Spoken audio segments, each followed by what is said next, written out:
যাদবপুর কাণ্ডের পরে তুমি দেখেছো এখন আর দুজনের মধ্যে কম্পিটিশন না, প্রতিযোগিতামূলক নয়, দুজনের পরিপূরক, সাপ্লিমেন্টারি, এবং দুজনকে এই 26-এর প্রস্তুতিতে প্রাথমিকভাবে মোহন ভাগবত এসে এক জায়গায় দাঁড় করে দিয়েছেন। ওদের হাব ভাব, কথাবার্তা, চাল চলন, স্লোগান, ঝগড়া, গালাগাল সবই দেখবে এক সুরে বাঁধা আছে। সিপিআইএম এর রাজ্য সম্পাদককে জিজ্ঞেস করতে চাই যে আপনারা যদি কোনোভাবে সরকারে আসেন, যেতেন, লক্ষ্মীর ভাণ্ডার বা এই প্রকল্পগুলো কি চালু থাকবে? কে কাকে গাল দিল, কে কতটা অসভ্যতামি করলো, চ্যাংনামি করলো, কতটা হিন্দু মুসলমান করলো, কে কাকে চ্যাংদোলা করে তুলে নেবে, কে কাকে ঠুসে দেবে, পুরো রাজনৈতিক ভাষ্যটা পুরো পাল্টে যাচ্ছে। তাকে খুব গুরুত্বপূর্ণ একটা প্রশ্ন করতে চাই। দেশে যে এই মুহূর্তে একটা এমার্জেন্সি হচ্ছে এবং আমাদের রাজ্যে যে হিন্দুত্বের একটা এমার্জেন্সি হচ্ছে, আপনি তো রামকৃষ্ণ মিশনের ছাত্র এবং আপনি একজন অ্যাভিড রিডার, রামকৃষ্ণ বিবেকানন্দ সম্পর্কে আপনার প্রভূত পড়াশোনা রয়েছে। এই সময়ে দাঁড়িয়ে মোহাম্মদ সেলিম, সিপিআইএম এর রাজ্য সম্পাদক, হিন্দুত্বের এই এমার্জেন্সি, রামকৃষ্ণের আলোকে, বিবেকানন্দের আলোকে ভারতবর্ষকে, বাংলাকে কিভাবে দেখতেন? আচ্ছা, এগুলো তো আমাদের সময় আমরা শুরু করেছিলাম। ধরো বেকার আছে তাকে ভাতা দিতে হবে, কারখানা বন্ধ আছে তাকে ভাতা দিতে হবে, বয়স্ক হয়ে গেছে ভাতা দিতে হবে, বার্ধক্য আছে তাকে ভাতা দিতে হবে। নওশাদের মমতা বন্দ্যোপাধ্যায়ের সঙ্গে দেখা করাকে কিভাবে দেখছেন? কারণ নওশাদের সঙ্গে মোহাম্মদ সেলিমের ব্যক্তিগত সম্পর্ক, দলীয় সম্পর্ক অত্যন্ত নিবিড় ছিল। আমি একদম শেষ প্রশ্ন করব, মুখ কি মীনাক্ষী?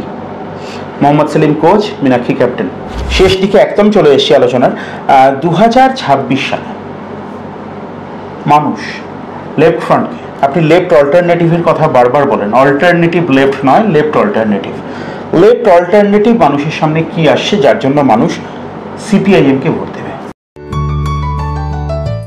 দেখছেন কবির সৌরভের ইউটিউব চ্যানেল। আমি এই মুহূর্তে বসে আছি আলিমুদ্দিন স্ট্রিটে সিপিআইএম রাজ্য সম্পাদক, পুনর্নির্বাচিত রাজ্য সম্পাদক মোহাম্মদ সেলিমের সঙ্গে।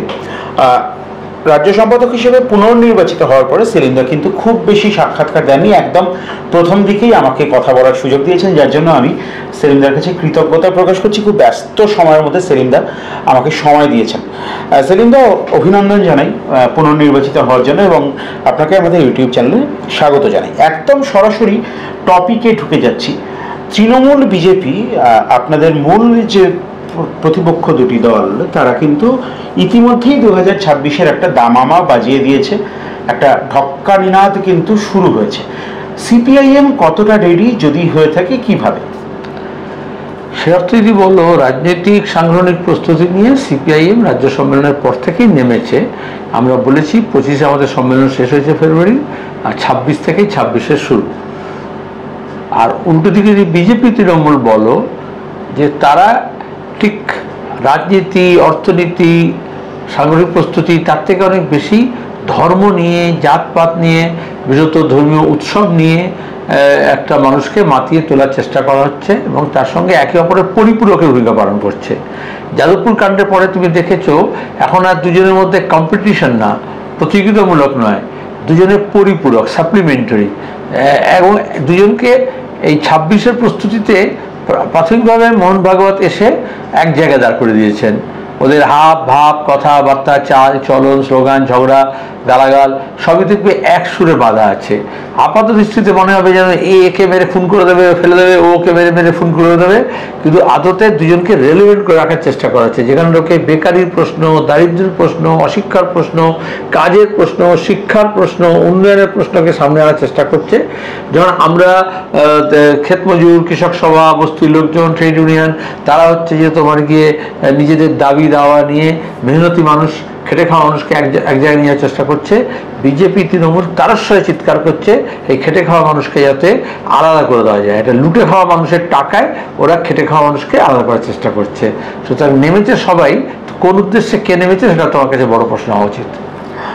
2024-এর লোকসভা নির্বাচনের পরে বিশেষ করে আপনার যখন পরাজয় ঘটলো, এটা খুব একটা অপ্রত্যাশিত ফলাফল ছিল এবং বামফ্রন্ট তো ঠিক আছে, আমি মেনে নিচ্ছি, আবারও তৃতীয়বারের জন্য শূন্য হলো। বিরোধীরা কটাক্ষ করছেন যে শূন্যের হ্যাট্রিক, শূন্য থেকে মহাশূন্যে বিলীন হয়ে যাওয়া ইত্যাদি বলে আপনাদেরকে কটাক্ষ করছে। কিন্তু তারপরে যে প্রশ্নটা খুব রেলেভেন্ট হয়ে উঠেছিল, লক্ষ্মীর ভাণ্ডার, এই ধরনের যে জনমুখী প্রকল্পগুলো, আমি যদি 2025-এ দাঁড়িয়ে আমি 2026-এর কথা সিপিআইএম-এর রাজ্য সম্পাদককে জিজ্ঞেস করতে চাই যে আপনারা যদি কোনোভাবে সরকারে আসেন, যেতেন, লক্ষ্মীর ভাণ্ডার বা এই প্রকল্পগুলো কি চালু থাকবে? প্রথম কথা হচ্ছে, আমার হেরে যাওয়া শুধু নয়, মুর্শিদাবাদে আমার সঙ্গে দাঁড়িয়ে বহরমপুরে অধীর চৌধুরী হেরে যাওয়া এবং অপ্রত্যাশিত শুধু না, এখন যে দেখছো এই যে নির্বাচনে ভোটার লিস্ট, ভুতুরে ভোটার, মৃত ভোটার, রিগিং, ইলেকশন কমিশনের পার্টিশন ভাবনা, এগুলো তো তখন আমরা তুলেছি, কিন্তু তখন ওটাকে বেশি লোকে নজর দেয়নি।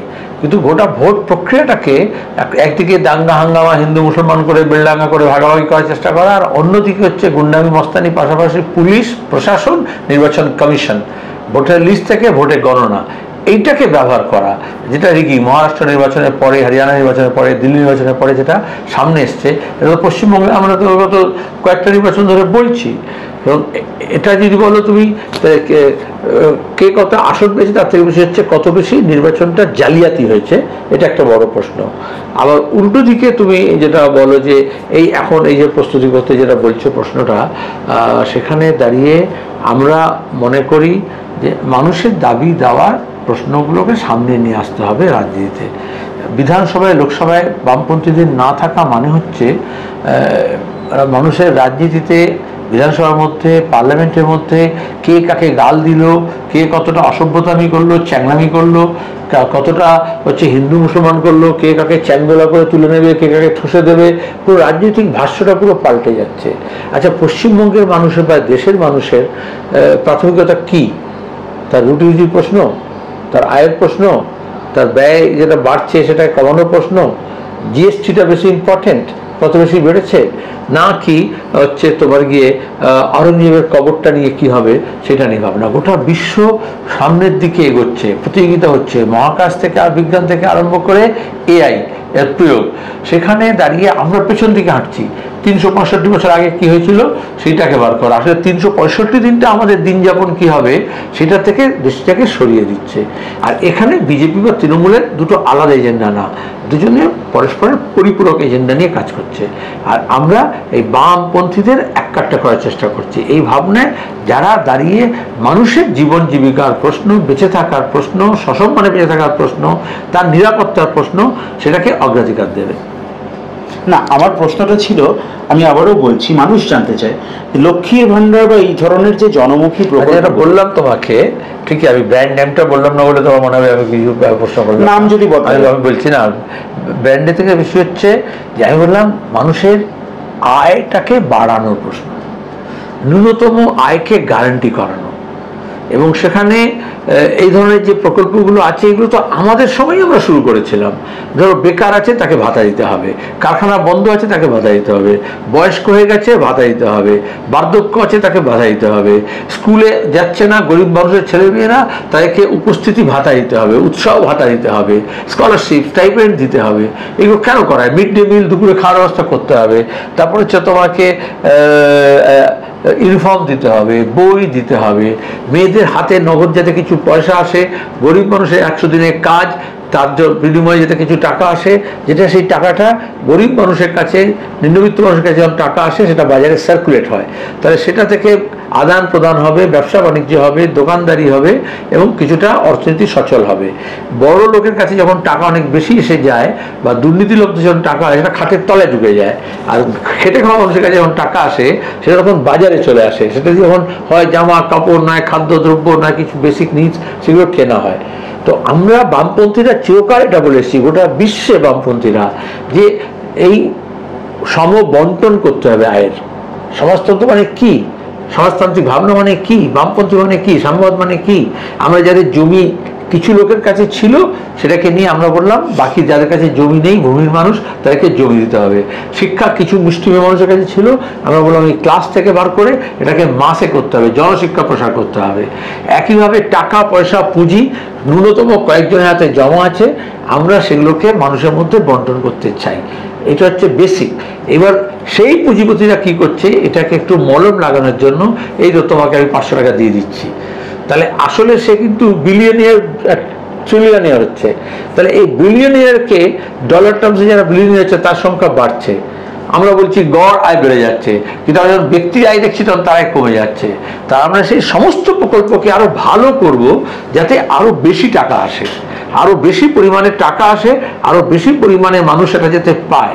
এখনো অনেকে আছে আবাস যোজনার টাকা পাচ্ছে না, 100 দিনের কাজের টাকা পাচ্ছে না, বছর 3 বছর হয়ে গেল 100 দিনের কাজ নেই। আবার সেই বাড়ির মেয়েদেরকে তুমি বলছো আমি লক্ষ্মী ভান্ডার দিচ্ছি। আচ্ছা, এরা যদি 1000 দেয়, 500 থেকে 1000 করে, 1500 যদি করে, বিজেপি বলছে 2500 টাকা দেবো। তাহলে এখানে এখন আর লক্ষ্মী ভান্ডার সেই ব্যাংকটা নেই। তাহলে আবার এই নির্বাচনের সময় কেউ বলবে 3000 দেবো, কেউ বলবে 4000 দেবো, কেউ বলবে 5000 দেবো। তো আমাদের কাছে এই যে প্রকল্পগুলো আছে, বামফ্রন্টের আমলের যে প্রকল্পগুলো চালু হয়েছিল, তৃণমূল সেগুলো বন্ধ করতে পারেনি, নতুন নাম করে দিয়েছে, নতুন রং দিয়ে দিয়েছে, নতুন ঢং করেছে। তাহলে এই ধরনের যে প্রকল্পগুলো জনকল্যাণকারী রাষ্ট্রের যা কাজ, যেটা হচ্ছে জনমুখী যে কর্মসূচিগুলো, সেগুলোকে আরো বেশি বাড়াতে হবে।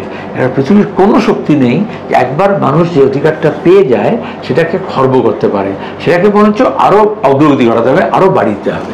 সেটা আপনি অত্যন্ত সুবক্তা, মানে আপনি আমার মতে, আমি আগেও বলেছি, আমি ফ্ল্যাটার করছি না ইন্টারভিউরের চেয়ারে বসে, কিন্তু আপনি দেশের মধ্যে একজন অত্যন্ত সুবক্তা রাজনীতিবিদ, এবং আপনি একটা উত্তরের মধ্যে অনেকগুলো বিষয়কে টাচ করে দিলেন, যার জন্য আমার কাজটা একটু কঠিন হয়ে গেল। আমি আলাদা আলাদা সেগমেন্ট করব ভেবেছিলাম।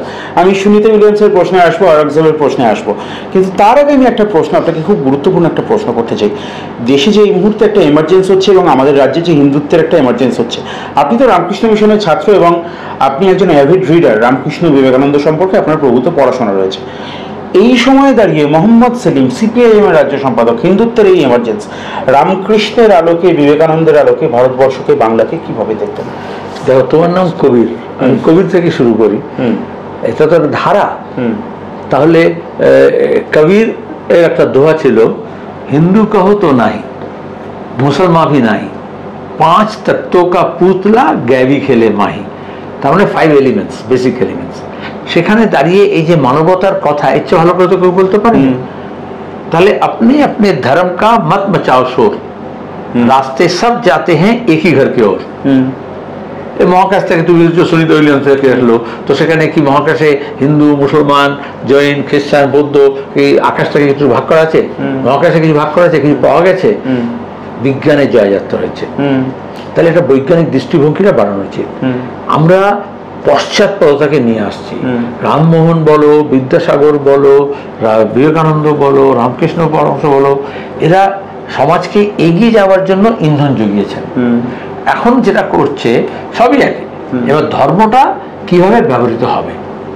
ধর্মীয় উন্মাদনা তৈরি করার জন্য, হুজুগ তৈরি করার জন্য, হিড়িক জাগানোর জন্য, ধর্মকে হিংসা এবং দেশ এবং একে অপরের শত্রুতা মনোভাব করার জন্য, বা প্রেম, ভালোবাসা, সম্প্রীতি, ঐক্য, শান্তি, তার জন্য।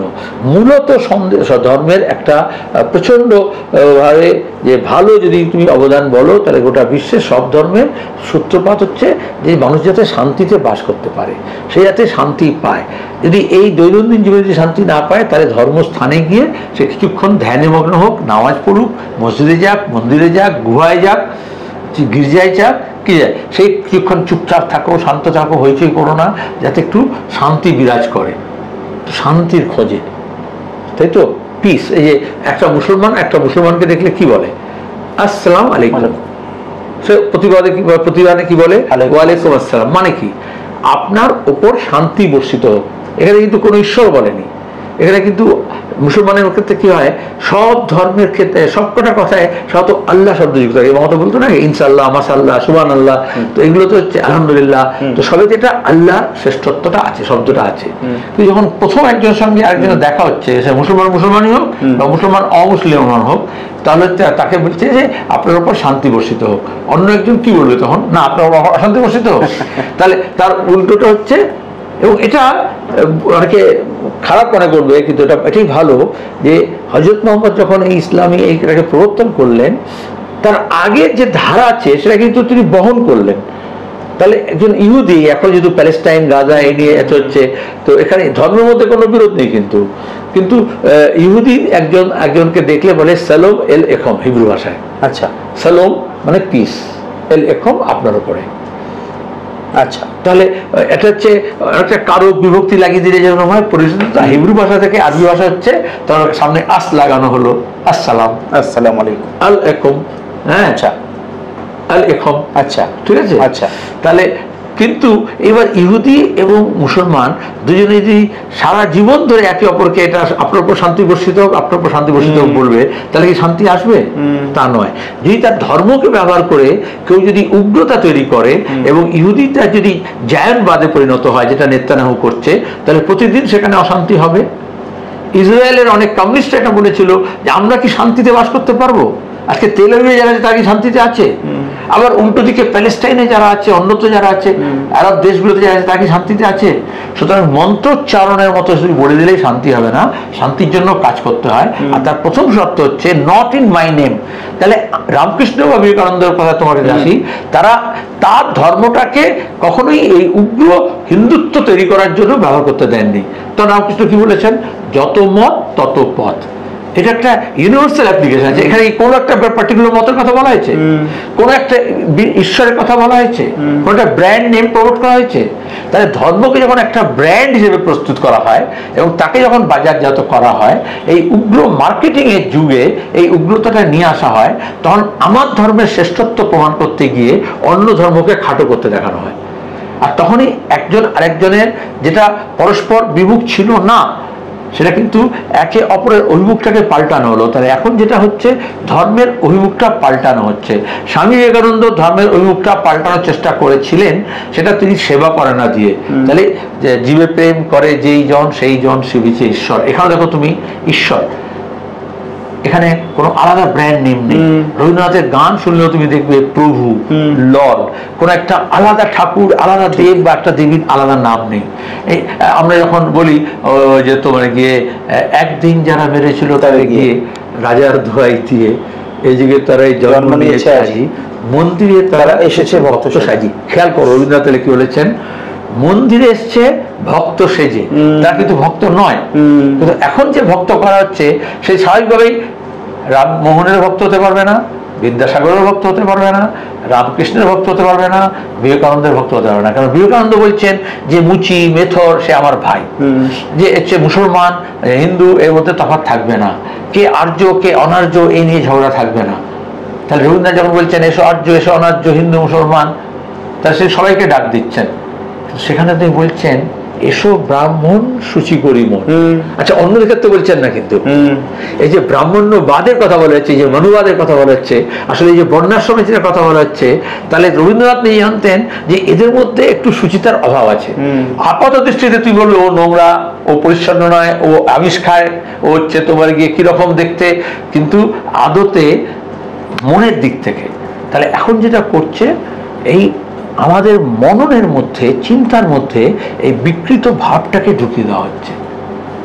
এই বিকৃত ভাবটার বিরুদ্ধে স্বাধীনতার সময়টা হয়েছিল, তখন লোক বলেছে নানা ভাষা নানা মত নানা পরিধান, বিবিধের মাঝে দেখো মিলন মহান। আর একটু উল্টোটা হবে, তো you are not like me, not like us, people not like us, othering. এ তো আমার মতো খায় না, এ তো আমার মতো করে না, এ তো আমার ভাষায় কথা বলে না, তাহলে এটা হচ্ছে আদারিং। তাহলে দেশের স্বার্থে আজকের জমানায় কোনটা স্বার্থ? দেশপ্রেমের প্রথম শর্ত কি হবে? দেশের মানুষকে আলাদা আলাদা তার উপাসনা পদ্ধতি, উপাসনা গৃহ, তার আলাদা ধর্ম বিশ্বাস, তার আলাদা খাদ্য, আলাদা পোশাক, তাকে দিয়ে ভাগ করা না? এগুলো থাকা সত্ত্বেও তোমাকে এই মহান ঐক্যের কথা বলতে হবে, এই সব আলাদা, তার স্বীকৃতি, এই বিবিধতাকে স্বীকৃতি দিতে হবে, তার এই বৈশিষ্ট্যগুলোকে স্বীকার করে নিতে হবে, এবং তারপরে তো তার এই বৈচিত্র্যের মধ্যে ঐক্য স্থাপন করতে হবে। না তুমি বৈচিত্র্যকে নিয়ে অনৈক্য তৈরি করা করবে। তাহলে এখন যেটা বলছি, এই যে হিড়িকটা হচ্ছে, আগেও তো ছিল, এই যে তুমি বলোনি কিন্তু আমি তোমাকে বলি চাইলে, এই ধরো কুম্ভ মেলা নিয়ে, আচ্ছা যেন মনে হচ্ছে ভাগ্যিস যোগী মুখ্যমন্ত্রী হয়েছিল বা বিশ্ব হিন্দু পরিষদের দেশ ছিল বলে কুম্ভ মেলা হলো। বাঙালি আবার নতুন করে এটা আবিষ্কার করছে। আমরা যারা উত্তর ভারতে দীর্ঘদিন ধরে ঘুরেছি, এটা আমরা দেখেছি 90-র দশকে 80-র দশকে অমরনাথ যাত্রা নিয়ে হচ্ছে হরিদ্বারে বাবা ভোলেনাথের কাছে জল ঢালা নিয়ে এবং হচ্ছে এই কুম্ভ মেলা নিয়ে, এর আগে RSS এই পরিকল্পনাগুলো করে নিয়েছে। এখন হঠাৎ করে এত লোক যাচ্ছে মানে কি? এই যে ধর্মকে নিয়ে একটা হিড়িক তৈরি করা, সেখানে গঙ্গা স্থাপন মেলা ফেল হয়ে গেল। তাহলে আসলে একটা ব্র্যান্ড আমাদের কাছে কি ছিল, মনচঙ্গা তো কাটোরি মে গঙ্গা, এটা তো বলা হয়েছে। তাহলে একেবারে গঙ্গোত্রী থেকে গঙ্গাসাগর পর্যন্ত গঙ্গা আছে বিস্তৃত। কিন্তু এখন মনে হলো ওই পার্টিকুলার দিনে, পার্টিকুলার মুহূর্তে, পার্টিকুলার সময়, পার্টিকুলার আয়োজনে তুমি যদি শরীক না হও, তাহলে ইউ আর নোবডি। এটাকে হিড়িক বলে। ফার্স্ট ডে ফার্স্ট শো দেখতে হবে, সিনেমা আগে ছিল, এখন কমে গেছে। তাই জন্য লাইন হতো, ব্ল্যাক মার্কেটিং হতো, ব্ল্যাকার্সদের ঝামেলা হতো, চেঁচামেচি হতো।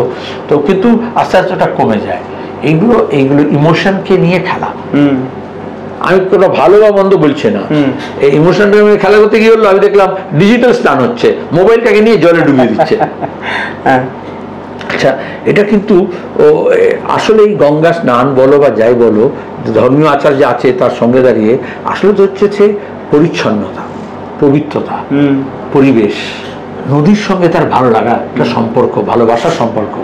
মা এবং সন্তানের, নদীমাতৃক দেশে নদীর সঙ্গে, নদীর জলের সঙ্গে মায়ের যে সম্পর্ক একটা করে ব্যবহার। আচ্ছা, বিসমিল্লাহ খান তো সাই ভালো বিখ্যাত ওস্তাদ বিসমিল্লাহ খান, তাকে বললো তুমি বেনারসের যে আপনাকে আমেরিকা আসতে হবে, আমরা সব করে দেবো, বেনারসে যা যা আছে আপনার সঙ্গীত সাধনের জন্য যা যা দরকার সব করে দেবো। বিসমিল্লাহ খান কি বললেন, তুমি কি আমাকে আমেরিকায় গঙ্গা আনতে পারবে, এনে দিতে পারবে? এটা হচ্ছে গঙ্গার প্রতি প্রেম। আর যারা গিয়ে ওখানে সমস্ত কিছু জঞ্জাল ফেলে দিচ্ছে, সব নোংরা ধুয়ে দিয়ে নষ্ট, গঙ্গাকে নষ্ট করছে, তার সাথে গঙ্গার প্রেম নেই। আচ্ছা, এখানে কিন্তু এটা ধর্মভাব নয়, এটা হচ্ছে তার সেই নদীর সঙ্গে তার হিন্দিতে বলে লাগাওয়া। আচ্ছা, সংস্পর্শ। আরেকজনের কথা বলবো, তিনি হচ্ছেন মহাভারতের ডায়লগ লিখেছিলেন সাহিত্যিক, হিন্দি সাহিত্যিক, খুব ভালো, হচ্ছেন রাহি মাসুম রেজা। হ্যাঁ, তার আধা গাঁও বলে একটা উপন্যাস ছিল, খুব বিখ্যাত, পুরস্কার প্রাপ্ত। আচ্ছা, তো সে কিন্তু মহাভারতে বলে না পিতাশ্রী মাতাশ্রী, ওই যে ডায়লগ গুলো আছে না, ওগুলো সব কিন্তু রাহি মাসুম রেজার লেখা।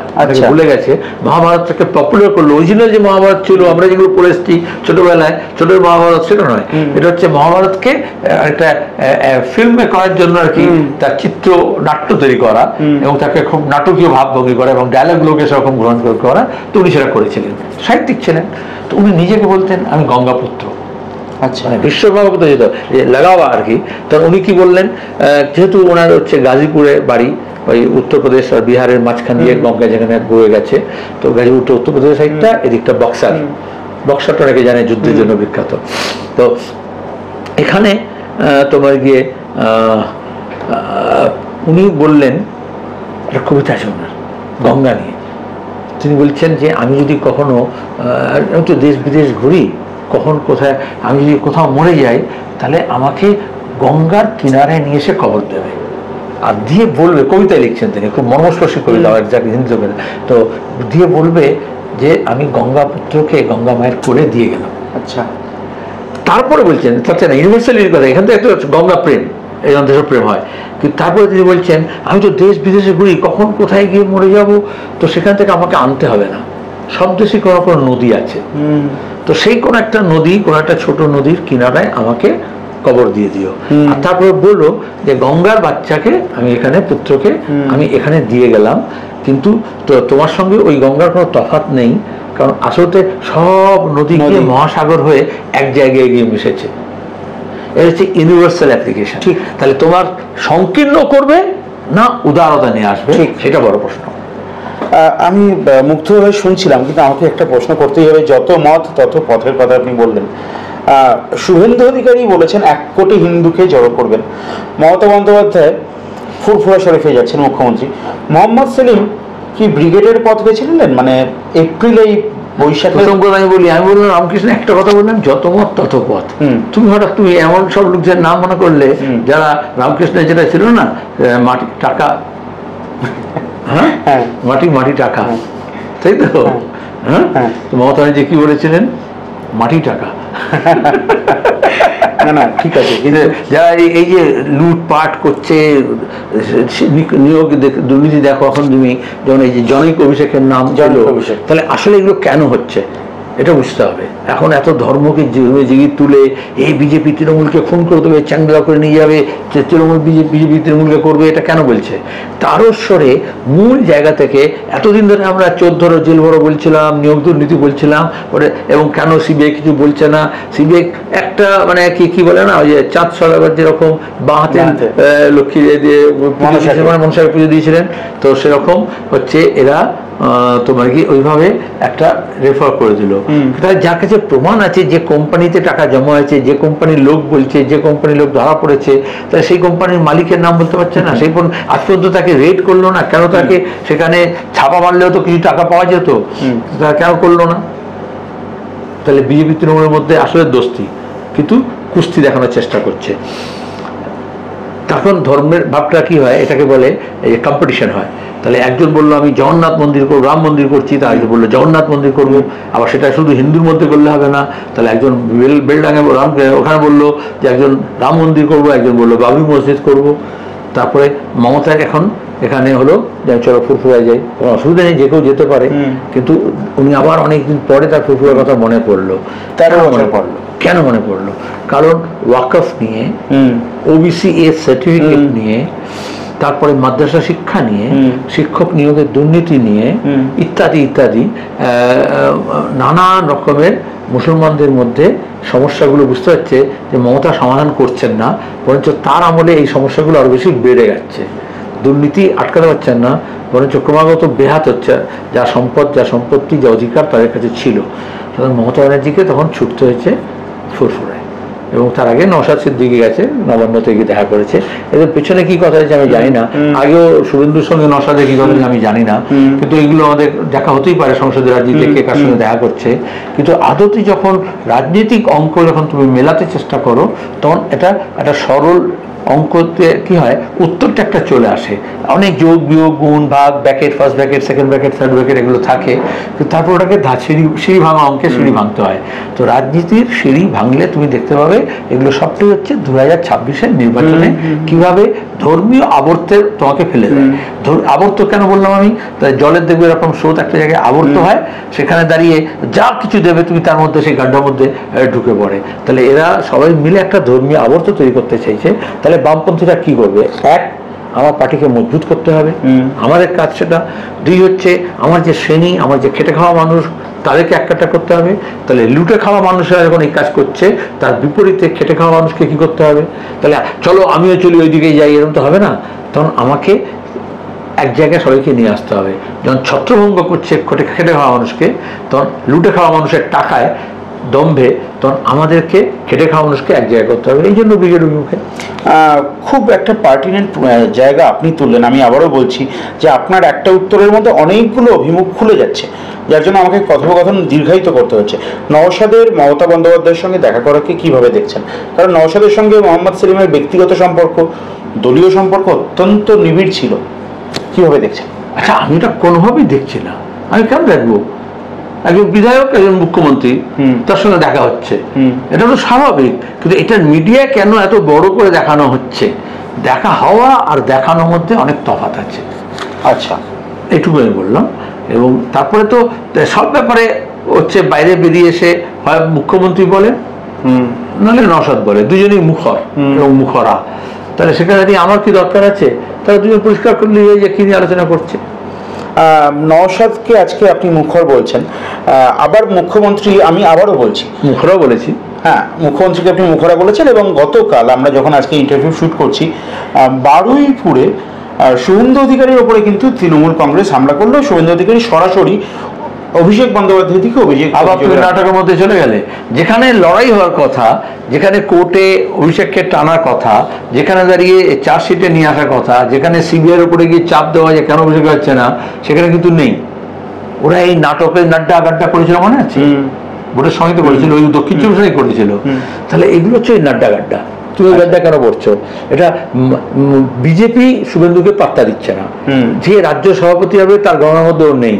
সুতরাং বিজেপি, তৃণমূল চায় যে শুভেন্দু একটা নেতৃত্ব পজিশনে থাকুক, কারণ ওরা চায় হাতে গড়া রুটির মতো হাতে গড়া বিরোধী নেতা। সুতরাং এই হাতে গড়া বিরোধী নেতা যাতে থাকে, তার জন্য এই নাটকটা মঞ্চস্থ করা হলো। তুমি সিরিয়াস রাজনীতি করতে তার নাটকের দিকে কেন চলে গেলে? রাজনৈতিক নাটক। আমি একেবারে শেষ দিকে আসবো।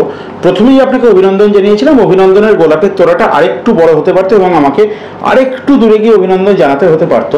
আপনাকে যারা ব্যক্তিগতভাবে ভালোবাসেন, পছন্দ করেন, অনেক মানুষ আছেন, তারা আপনি রাজ্য সম্পাদক পুনর্নির্বাচিত হতে অত্যন্ত খুশি। একই সঙ্গে প্রথম বাঙালি সর্বভারতীয় সম্পাদক সিপিআইএম পেল না, তাতে একটুখানি ভেঙে পড়েছেন। আপনি কিভাবে কি বলবেন তাদের উদ্দেশ্যে? আচ্ছা, আমি শেষ বয়সে গিয়ে আবার জীবনানন্দের ভাষায় বলতাম আবার আসিব ফিরে, তার থেকে একবার ফিরে এসছি, এবার বাংলাকে যখন ভালোবাসি, রাজ্যটাকে ভালোবাসছি, যে কাজ করছি সেই কাজটাকে উপভোগ করছি, পার্টিকে গড়ে তোলার ব্যাপার, সাংগঠনিক ব্যাপার, বাম ঐক্য, বৃহত্তর বাম ঐক্য গড়ে তোলার জন্য যে পরিকল্পনা নিয়ে ধাপে ধাপে এগোচ্ছি, আমি কোনো কাজ মাঝপথে ছেড়ে দিয়ে যেতে চাই না। আপনি কিন্তু খুব তাৎপর্যপূর্ণ একটা জায়গায় নিয়ে যাচ্ছেন আলোচনাটাকে, খুব গুরুত্বপূর্ণ একটা ট্র্যাকে আপনি ঢুকলেন। আমি আবারও যতমত ততমতই যাচ্ছি। মোহাম্মদ সেলিম মানেই একটা ডায়নামিসিটি, সেটা কখনো এক্সপেরিমেন্ট, সেই এক্সপেরিমেন্টেশন কখনো সফল হয়েছে, কখনো ব্যর্থ হয়েছে, হতে পারে। সোশ্যাল সায়েন্সের ল্যাবরেটরি, সমাজ রাজনীতি ল্যাবরেটরি। আমি বলছি যে নওশাদের সঙ্গে অধীর চৌধুরীর সঙ্গে জোট, তারপরে জোটের বাইরে বেরিয়ে আসা অধীর চৌধুরীর সঙ্গে আবার জোট, উপনির্বাচন হলো, সেখানে বৃহত্তর বাম ঐক্য। ইন্দ্রানুজ রায়ের ওপরে যে ব্রাত্য বসুর গাড়ি চলে গেল, চাপা দেওয়া হলো, সেই বিষয়ে ইন্দ্রানুজ রায় কিন্তু former chief minister Buddhadeb Bhattacharya সম্পর্কে কথা বলেছিলেন, কিন্তু আপনারা কিন্তু কোনো ধরনের কোনো সংকীর্ণতা দেখালেন না, হাত বাড়িয়ে দিলেন। তাহলে কি তিনি মেলালেন আমি বলবো? মানে মোহাম্মদ সেলিম নতুন যদি অ্যাক্সিডেন্ট হয়, এগুলোতে বলে রাস্তায় যদি একটা অ্যাক্সিডেন্ট হয়, এটা ছিল রাজনৈতিক ব্রাত্য বসুর গাড়ি চাপা ঘটে যদি না হয়, তাহলে তোমার মানসিকতা ঠিক হয়, তুমি ওই সময় কি করবে? তুমি রেডে করে গাড়ি পেছনে তাড়া করবে, তুই ড্রাইভারকে ধরে মারধর করবে, তুই পুলিশকে ডাকবে না, যে আক্রান্ত যে চাপা পড়লো তার জন্য অ্যাম্বুলেন্স ডাকবে, তাকে হাসপাতালে নিয়ে যাবে, বা সে হাসপাতালে গেছে তার শ্বশুর মতো হচ্ছে কিনা, চিকিৎসা হচ্ছে কিনা, সেটা দেখবে। অনেকগুলো প্রতিবর্তন হতে পারে। এবার আমার যেটা মনে হয়েছে যে সেখানে যে গাড়ি চাপা দিয়েছে তাকে, এবং তারপর নাটক করতে গিয়ে পিজিআর দেখা করেছে, নাটকের লোকেরা সেখানে গেছে, তারপর পরের দিন বোঝা গেছে সব কিছু নয়, ওটা ওই স্ক্রিপ্টটা জমেনি, যে আমি আক্রান্ত হয়েছি, আমাকে মেরে ফেলেছে, আমাকে মেরে ফেলতে চাইছিল। পুলিশকে দিয়ে যদিও মিথ্যা মামলা করছে, যাদের বিরুদ্ধে মিথ্যা মামলা করছে যে ছাত্রদের বিরুদ্ধে। আমি একজন যাদবপুর বিশ্ববিদ্যালয়ের প্রাক্তন ছাত্র হিসেবে আমার কাজটা হচ্ছে ওই বিশ্ববিদ্যালয়ে যে গাড়ি চাপা পড়লো, যে আহত হলো, সে অভিনব হতে পারে, সে ইন্দ্রানুজ হতে পারে, এবং আজকে এই বয়সে এসে মোহাম্মদ সেলিম সেখানে কে এসএফআই এর সদস্য, কে এসএফআই সদস্য নয়, কে সিপিএম কে গাল দিয়েছে, কে সিপিএম গাল দিয়েছে না, সেটা দেখা হয় না। যখন তুমি একটা বিল্ডিং যদি ভেঙে পড়ে আর সেখানে যদি তোমাকে কেউ আটকে থাকে, তাকে যদি কেউ উদ্ধার করতে চায়, তখন কেউ জিজ্ঞেস করে গতবারে কাকে ভোট দিয়েছিলেন, তোমরা এই বাজার নিয়ে যাচ্ছ এক। আর আমি এটা, তুই প্রশ্ন শুরু করলে নওশাদের সঙ্গে, অধীরের সঙ্গে, আচ্ছা এটা কোনো ব্যক্তি নয়, আমরা কে? এটা খবরে টিভিতে এরকম ছবি দেখানোর জন্য নওশাদ, সেলিম, অধীর এরকম ছবি দিয়ে দেয়, কিন্তু আদতে সিপিআইএম এর রাজনীতি হচ্ছে, আমরা বলেছি বিজেপি তৃণমূল বিরোধী সমস্ত শক্তিকে এককাট্টা করতে হবে। তার পূর্ব শর্ত হিসেবে এক, সিপিআইএমকে মজবুত করতে হবে, নিজের কোমরের জোর বাড়াতে হবে, আর নিজের যদি কোমরের জোর বাড়ে তাহলে আমাকে বৃহত্তর বাম ঐক্য গড়ে তুলতে হবে। বৃহত্তর বাম ঐক্য মানে বাম ফ্রন্ট, এবং বাম ফ্রন্টের বাইরেও যে বামপন্থী মানে শুধু বামপন্থী দল নয়, বাম মনস্ক ব্যক্তি, গোষ্ঠী, দল। তাহলে আমার এই কাজের সঙ্গে গত 4 বছর ধরে যে কথা আমি বলে আসছি, আমরা যে বাম মনস্ক ব্যক্তি, গোষ্ঠী, দল সবাইকে আজকে এককাট্টা হতে হবে। কারণ দক্ষিণপন্থার, চরম দক্ষিণপন্থার উত্থানে আজকে যে সর্বনাশের রাজনীতি, আমাদের অর্থনীতির যে সর্বনাশ হচ্ছে, শিক্ষার যা হচ্ছে, আমাদের নতুন প্রজন্মের যে অবস্থা হচ্ছে, অনাগত ভবিষ্যতের যে অবস্থা হচ্ছে, তার থেকে বাংলাকে বাঁচাতে হলে আমাকে এই সবাইকে এককাট্টা করতে হবে। বাম ব্যক্তি, গোষ্ঠী, দল সবাই আসলে বামপন্থার পুনরুত্থান হবে। একমাত্র বামপন্থার পুনরুত্থান হলেই আমরা এই চরম দক্ষিণপন্থার বিরুদ্ধে লড়তে পারব। আপনি অসম্ভব ফাদারলি এই কথাটা বললেন। মানে সচিন তেন্ডুলকার আবার, জানেন তো আপনি নিশ্চয়ই খবর রাখেন নিশ্চয়ই, যে আবার ফিরে এসেছেন, 16 বলে 35 রানের ইনিংস খেলেছেন, সেই নিয়ে সমুদ্র হিমাচল আবার উত্তাল হয়েছে। আপনি বললেন এই বয়সে এসে আমি আর নতুন করে কে এসএফআই, কে আইসা, কে ডিএসও আমি দেখতে যাব না, যে আক্রান্ত হয়েছে আমি তার পাশে দাঁড়াবো। খুব ফাদারলি একটা কথা বললেন। সেই জায়গায় দাঁড়িয়ে থেকে আমি আবার আপনাকে একটা প্রশ্ন করতে চাই, শেষ দিকে একদম চলে এসেছি আলোচনার। 2026 সালে মানুষ লেফট ফ্রন্টকে, আপনি লেফট অল্টারনেটিভের কথা বারবার বলেন, অল্টারনেটিভ লেফট নয়, লেফট অল্টারনেটিভ। লেফট অল্টারনেটিভ মানুষের সামনে কি আসছে যার জন্য মানুষ সিপিআইএমকে ভোট দেবে? এক, এই যে গরিব মানুষ গ্রাম বাংলায় কাজ নেই, পলায়ন হচ্ছে, অন্য রাজ্যে যাচ্ছে, এটা সত্যকে পাল্টাতে হবে। চিরকাল বাংলায় লোকে অন্য জায়গাতে এসে কাজ খুঁজেছে, তাহলে এখানে কর্মসংস্থান সৃষ্টি করতে হবে। যখন কর্মসংস্থান যতটা পারছে না, তখন এই 100 দিনের কাজ দরকার হলে 200 দিনের কাজ করতে হবে। 3 বছর ধরে বন্ধ আছে, সেটাকে চালু করতে হবে। তার যে পারিশ্রমিক আছে সেটাকে বাড়াতে হবে। সে নিজের গ্রাম, নিজের বাড়ি, নিজের রাস্তাঘাট, নিজের জেলা নিজের হাতে গড়ে তুলবে। সেটা শুধু ম্যানুয়াল লেবার নয়, একটা বড় অংশের শিক্ষিত, অর্ধশিক্ষিত, অল্প শিক্ষিত, তাদেরকে দক্ষ করে তুলতে হবে। তার দক্ষতা বৃদ্ধি করলে যেটা হবে, সে নিজের বাংলাকে নিজে গড়ে তুলবে। আজকে যদি মানুষ মহাকাশ পাড়ি দিচ্ছে এবং বিজ্ঞানের এই অবদানটাকে কাজে লাগাতে হবে, তাহলে আমার জীববৈচিত্র্যকে কাজে লাগিয়ে আমাকে ক্রপ ডাইভার্সিটি করতে হবে, আমাকে 1 ফসলি জমিকে 3 ফসলি জমি করতে হবে, সেখানে সেচের ব্যবস্থাকে উন্নত করতে হবে, এবং যে যে জিনিস পশ্চিমবঙ্গে, মানে পশ্চিমবঙ্গ থেকে লোক যাচ্ছে বাইরে কাজ করতে, আমাকে একেবারে গেটে দাঁড়িয়ে বাংলায় অন্য রাজ্য থেকে যা যা জিনিস এখানে, অন্য দেশ থেকে যা জিনিস এখানে আসছে, সেই ইম্পোর্ট আসলে তোমাকে সাবস্টিটিউট তৈরি করতে হবে। তাহলে সেই কাজ আমাকে এখানে করতে হবে। সে জামা আসুক, কাপড় আসুক, প্লাস্টিক আসুক, সে তোমার গিয়ে থালা বাসন আসুক, হাঁড়ি কোষণ আসুক, মেশিন আসুক, প্লান্টস আসুক, ইঞ্জিনিয়ারিং আসুক, টেকনোলজি আসুক, সেটা এই বাংলার আমাদের ছেলেমেয়েদের মধ্যে সেই বিশ্বাসটা তৈরি করতে হবে, সেই আত্মবিশ্বাসটা তৈরি করতে হবে, তাদের মধ্যে সেই দক্ষতা তৈরি করতে হবে। সেই জায়গা আছে আমাদের, সেই মেধা আছে, সেই বুদ্ধি আছে, তাকে চ্যানেলাইজ করতে হবে, যাতে দাঁড়িয়ে আমরা সেই সৃষ্টিটা আমরা নিজেরা করতে পারি। তাহলে আমাকে ইম্পোর্ট সাবস্টিটিউট আমরা পাবো। তাহলে এত টাকা যেটা আমাদের থেকে আউটফ্লো হচ্ছে, সেটা ইনফ্লো হবে। তাহলে আমার লোকজন গিয়ে ওখানে বাইরে গিয়ে কাজে ভ্যালু এডিশন করছে হরিয়ানায়, আবার পুনায়, আর সেখান থেকে আমার এখানে রাজ্যে জিনিসটা আসছে। তাহলে আমি এই গুডসের বদলে আমার লোককে এখানে রেখে যদি আমি এখানে ম্যানুফ্যাকচারিংটা করতে পারি, স্মল স্কেল কটেজ ইন্ডাস্ট্রি, সেগুলোকে, এটা আমরা করেছিলাম, নতুন কথা নয় তো। বামফ্রন্টের সময় আমাদের ছোট ক্ষুদ্র মাঝারি শিল্পে আমরা গোটা দেশের মধ্যে 1 নম্বরে ছিলাম। আমি নিজে খাদি বোর্ডের চেয়ারম্যান ছিলাম, ম্যানেজিং ডাইরেক্টর কর্পোরেশনের চেয়ারম্যান ছিলাম। হাতের কাজ শিখিয়েছি, দক্ষতা বাড়িয়েছি। যেগুলো উত্তরপ্রদেশে যে পাঞ্জাবি তৈরি হতো, আসে পশ্চিমবঙ্গের পাঞ্জাবি তৈরি হয়। যে শাড়ি ডিজাইন তৈরি করার কাজটা আগে নিফটকে কাজে লাগিয়ে, national institute of fashion technique কাজে লাগিয়ে, ন্যাশনাল ইউনিভার্সিটি ডিজাইনকে কাজে লাগিয়ে আমরা এমন দক্ষতা তৈরি করতে পেরেছিলাম যে আজকে যাই গোটা দেশ। তাহলে আমাদের যেগুলো আছে, যেখানে আমরা ভ্যালু অ্যাড করতে পারি, সেই কোর এরিয়াগুলোকে, কোর কম্পিটেন্সিগুলোকে আরো বাড়াবো। স্মল স্কেল কটেজ ইন্ডাস্ট্রির কথা বললেন, ম্যানুফ্যাকচারিং লার্জ স্কেলের কথা কিন্তু বললেন না। আমি বলছি ধাপে হবে। এই স্মল স্কেল, মিডিয়াম স্কেল আমরা এগিয়েছিলাম। তারপরে তো আমরা জানি এটাকে সাস্টেন করা যাবে না ওভার দি ইয়ার যদি আমি তার সঙ্গে লার্জ স্কেল না নিয়ে আসতে পারি, কারণ এরাই তো মাল সাপ্লাই করবে, এরাই তো ভেন্ডার হবে। তাহলে আমরা সেই দিকেই তো এগিয়েছিলাম।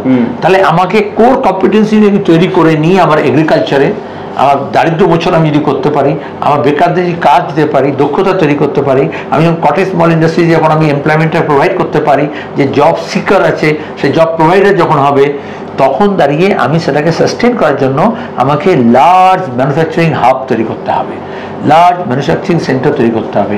আমাদের এই যে হুগলি জেলা, হাওড়া জেলায় বলি, আমাদের একটা প্রিসিশন ইঞ্জিনিয়ারিংয়ের প্রিসিশন আছে। প্রিসিশন এটা গোটা দেশের মধ্যে নেই। তাহলে আমাকে ইঞ্জিনিয়ারিং শিল্পে এই প্রিসিশন ইঞ্জিনিয়ারিং, আজকের দিনে যত দিন যাবে তত বেশি প্রিসিশন লাগবে। তাহলে এই সব ক্ষেত্রে সেখানে আমরা এই আমাদের যে কারিগরি দক্ষতা আছে, আমি নিজে কারিগরি শিক্ষামন্ত্রী ছিলাম, সেই কারিগরি দক্ষতাকে আরও বাড়িয়ে নিয়ে গিয়ে আমরা গোটা, যেমন চীন আজকে গোটা বিশ্বের ফ্যাক্টরি হয়েছে, আমরা পশ্চিমবঙ্গ গোটা দক্ষিণ এশিয়ার ফ্যাক্টরি হতে পারি। বুদ্ধদেব ভট্টাচার্য আজকে নেই, রতন টাটাও আজকে নেই, কিন্তু মোহাম্মদ সেলিমের নেতৃত্বে জব সিকাররা জব প্রোভাইডার হতে পারবেন কিনা সেটা সময় বলবে। আমি একদম শেষ প্রশ্ন করব, মুক্কি মীনাক্ষী, মোহাম্মদ সেলিম কোচ, মীনাক্ষী ক্যাপ্টেন। সব বলে, সোশ্যাল মিডিয়া বলে, তুমিও part of the social media, কিন্তু আমি পার্ট অফ সোসাইটি। আমি আমার কথা হচ্ছে দেখে বুঝতে পেরেছ, আমাদের অভিজ্ঞতা, ভাবনা, চিন্তা, যোগাযোগকে আমরা কাজে লাগাতে চাই, আর নতুন প্রজন্মকে আমরা এগিয়ে দিতে চাই, এবং সে কাজটি আমরা করছি। সেখানে মিডিয়া সবসময় একটা মুখ খোঁজে, কিন্তু আমরা আসলে মানুষের মুখোমুখি হতে পারে এরকম অসংখ্য মুখ তৈরি করছি। আমি যখন রাজ্য সম্পাদক হয়েছিলাম, আমি বলেছিলাম 30 জন তেজি ঘোড়া। এবারে যখন রাজ্য সভার পুনর্নির্বাচন হলাম, আমি বললাম আমার সেটা বেড়ে এখন 300 জন তেজি ঘোড়া আছে। সত্যি আছে, আমাকে এই 300 জনকে আগামী 1 বছরের মধ্যে 1000-এ নিয়ে যেতে হবে, অন্তত 3 তারিখকে 9 নিয়ে যেতে হবে। আপনি 30টা বলছেন না, 10টা নাম করুন। হরিগুলো বলতে ততগুলো প্রায়োরিটি, তো একটা না তুমি নিজেই বলেছো মীনাক্ষী, তাহলে সৃজন কেন নয়, তাহলে দীপশিতা কেন নয়, আচ্ছা তাহলে কলতান কেন নয়, তাহলে তোমার গিয়ে প্রতিকূল কেন নয়, তাহলে ধ্রুব কেন নয়, এরকম এসব এরিয়া বেরোচ্ছি।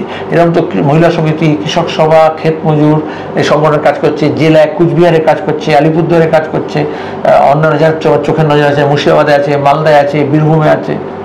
তুমি এই যে আমি ছাত্রদের কথা বললাম, নতুন যে সেক্রেটারি প্রেসিডেন্ট হয়েছে দেবাঞ্জন এখন আছে।